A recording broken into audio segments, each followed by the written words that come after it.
Welcome back after the break. और अब बात करेंगे मुल्क की सियासत पर, क्योंकि एक तरफ राना सनाउल्लाह के घर हमले के केस में इंसदादी दहशतगर्दी अदालत ने पीटीआई के उमर अयूब और शिबली फराज समेत मुतअद्दिद अहम रहनुमाओं को 10-10 साल कैद की सजाएं सुनाई हैं। तो दूसरी तरफ अगर बात करें पार्टी के अंदर से, तो हमने देखा है कि बहुत से इख्तिलाफात की हम बातें करते रहे हैं, अहम फैसले भी अब सामने आ रहे हैं। और पीटीआई की जो सेक्रेटरी जनरल हैं सलमान अकरम राजा साहब, उन्होंने इस्तीफे का ऐलान भी कर दिया है। उन्होंने कहा है कि खान साहब से मिलूंगा, उनको बताऊंगा मामलात और फिर ये इस्तीफा दे दूंगा। अभी ज़ाहिर है एक नई बहस जन्म ले रही है। फिर इमरान खान के करीबी लोगों और अलीमा खान के दरमियान इख्तिलाफात ने भी पार्टी की एकजहती पर बहुत सवालात उठा दिए हैं। तो यही कुछ मामलात हैं जिन पर बात कर लेते हैं। बिल्कुल ऐसे इन्हीं पे बात करने के लिए हमारे साथ असदुल्ला खान साहब मौजूद हैं, पॉलिटिकल एनालिस्ट हैं, जर्नलिस्ट हैं, एंकर पर्सन है। सर मच जानिएगा, सबसे पहले जिस तरह गज़ल ने इंट्रो में कहा, राना साहब के घर में जो हमला हुआ था उस केस में अब उमर अयूब को, शिबली फराज समेत जो दीगर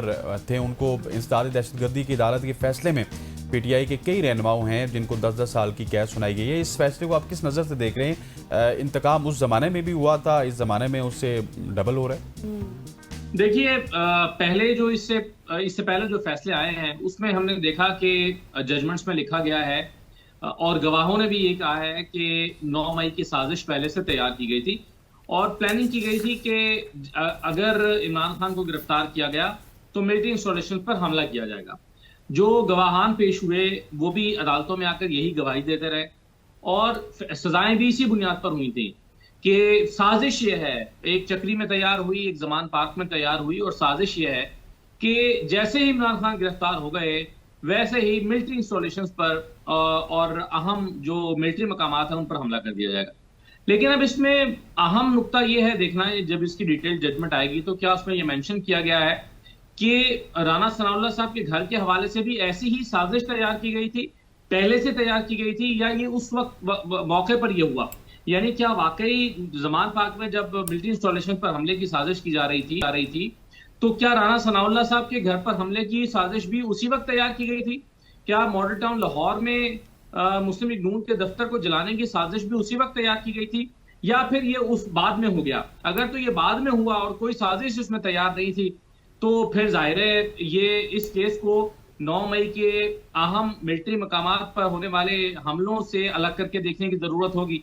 एक नुक्ता इसमें और भी अहम है कि देखिए जो सजाएं जिस अंदाज में जिस पैटर्न पर हो रही हैं, अब आप देखिए कि अभी आज जो सजाएं हुई हैं उसमें ज़रदाद गुल का नाम भी शामिल है, उमर अयूब साहब का भी है, शिबली फराज साहब का भी है, कमल शोजब का भी है।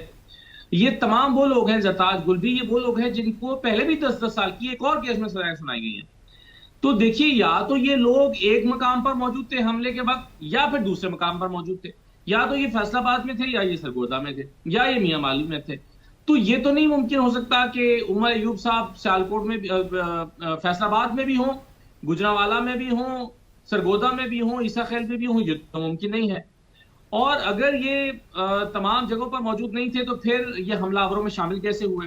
तो हो सकता है कि फिर अदालत ये लिख दे, अब जजमेंट देखनी पड़ेगी, हो सकता है कि अदालत ये लिखे कि ये लोग मंसूबा साजों में शामिल, मंसूबा बनाने वालों में शामिल हैं।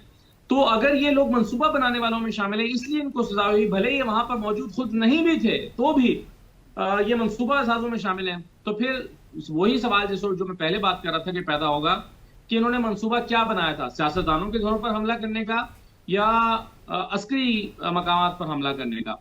तो अब ये जजमेंट में देखना पड़ेगा, डिटेल जजमेंट में, जिसमें बताया जाएगा कि साजिश असल में जो तैयार हुई थी वो किन मकामात पर हमलों की साजिश थी। असद साहब आप दुरुस्त फरमा रहे हैं। अब देखना ये इम्पोर्टेंट है कि क्या ये साजिश है आया या फिर नहीं। लेकिन अगर हम ये बात करें ऑपोजिशन के हवाले से, जिस तरह से उनको सजाएं भी मिल रही हैं, बड़ी क़यादत को अगर जेल भेज दिया गया तो फिर आप क्या समझते हैं मुल्क की सियासी अमल और पार्लिमानी जमहूरियत पर क्या असरात होंगे फिर इसके?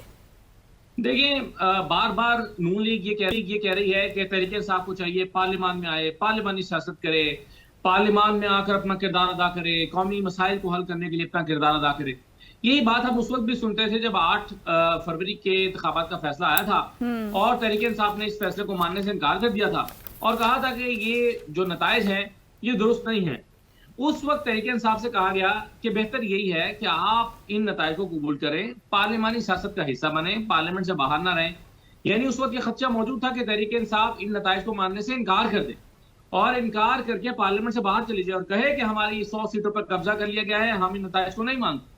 लेकिन तहरीक इंसाफ को मनाया गया कि जितनी सीटें मिल गई हैं इन सीटों को गनीमत जानिए, पार्लियामानी सियासत का हिस्सा बनिए, पार्लियामेंट में आकर अपना किरदार अदा कीजिए। तहरीक इंसाफ ने ये बात मान ली, पार्लियामेंट का हिस्सा बन गई और कमेटियों का हिस्सा बन गई। कमेटियों में काम हो रहा है, पब्लिक अकाउंट्स कमेटी का इजलास होता है, दीगर कमेटियों में बैठते हैं, पीटीआई के लोग कानून साजी में अपना रोल प्ले करते हैं। वो अलग बात है कि कौमी असम्बली के इजलास के अंदर हमें जाहिर है वो रिवायती सियासत देखने को मिलती है, लेकिन भारत पीटीआई के लोग पार्लियामानी सियासत में अपना किरदार अदा करने लगे। लेकिन जैसे ही वो किरदार अदा करने लगे तो ऐसा लगता है कि उनको टारगेट कर लिया गया है। ऐसा लगता है कि एक एक करके, यानी आप देखें पहले सूबाई असेंबली के ऑपोजिशन लीडर, फिर कौमी असेंबली के ऑपोजिशन लीडर, फिर सेनेट के ऑपोजिशन लीडर, ऐसा लगता है कि इन ओहदों को टारगेट करके सजाएं सुना दी गई।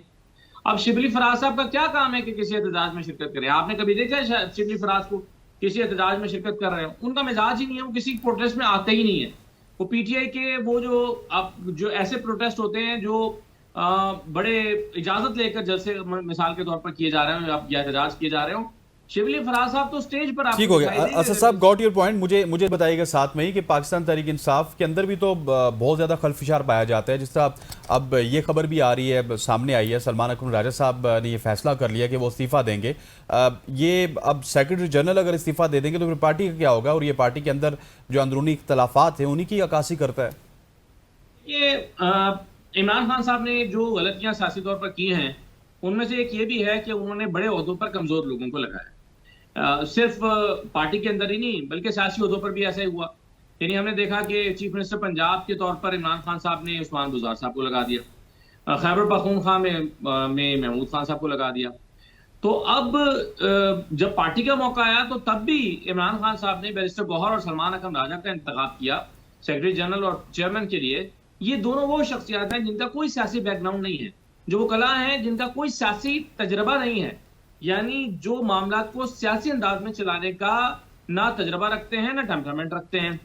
आपने देखा कि सलमान अकरम राजा साहब ने इस सीट पर आकर बहुत सारी लड़ाइयां लड़ी हैं अपनी ही जमात के लोगों के साथ। यानी एक मौके पर वो अपने ही चेयरमैन के साथ कैमरों के सामने प्रेस कॉन्फ्रेंस के दरमियान वो अपने ही चेयरमैन से लड़ गए। फिर हमने कुछ दिन पहले देखा कि वो आलिया हमजा पर चढ़ दौड़े सलमान राजा साहब। तो उनका टेम्परामेंट इस नौयत का नहीं है कि जो सियासतदानों का टेम्परामेंट होना चाहिए, ना उनकी वो पॉलिटिकल अप्रोच है। अब जाहिर है हम नहीं जानते कि सलमान राजा साहब किस तरफ इशारा कर रहे हैं कि आज बड़ा उनके साथ गलत हुआ है, किस तरफ इशारा कर रहे हैं मैं नहीं जानता। हो सकता है पार्टी के अंदर कोई इख्तलाफ हो सकता है अलीमा खान साहबा के साथ, जैसे कि बाज लोगों की खबर है कि अलीमा खान साहबा के साथ कोई इख्तलाफ हुआ है। तो सलमान राजा साहब जो हैं फिर उनको एक चीज बार बार सताती रहती है, वो ये कि उनका बतौर वकील वो बहुत अच्छे पैसे कमाते हैं, बड़े महंगे वकील हैं, करोड़ों रुपए फीसें लेते हैं। जब से वो सियासत में आए हैं, इस ओहदे पर आए हैं, तब से उनको मुआशी तौर पर बहुत नुकसान हो रहा है। तो मल्टीपल चीजें मेरा ख्याल है उनके फैसले के पीछे हो सकती हैं जिसकी वजह से वो इस ओहदे को छोड़ के वापस अपनी वकालत पर तवज्जो देना चाहते हैं। लेकिन बहरहाल एक दूर है कि इमरान खान साहब ने जब इन लोगों को इन ओहदों पर लगाया तो मेरा ख्याल है पूरी तरह से इवेल्युएट नहीं किया। यह शायद उनके पेश नजर ये होगा कि वो कला है इस नाजुक मोड़ पर सियासतदान शायद इस बोझ को ना सहार सकें, वकला सहार लेंगे, वकला इस बोझ को बर्दाश्त कर लेंगे या इसको टैकल कर लेंगे या अदालतों में लड़ाई लड़ लेंगे। शायद ये वजह इमरान खान के पेश नजर हो सकती है। अगर ये वजह है तो फिर भी काबिल कबूल है।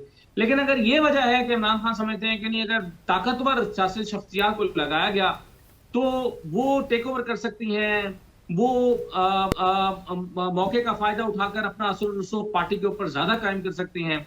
यानी अगर इमरान खान साहब के कद का कोई सियासतदान पाकिस्तान में इस वक्त मौजूद नहीं है, उनकी पार्टी के अंदर तो क्या दूसरी पार्टियों में भी मौजूद नहीं है, तो अगर कोई इनसिक्योरिटी है तो वो तो कतन इमरान खान साहब को होनी नहीं चाहिए।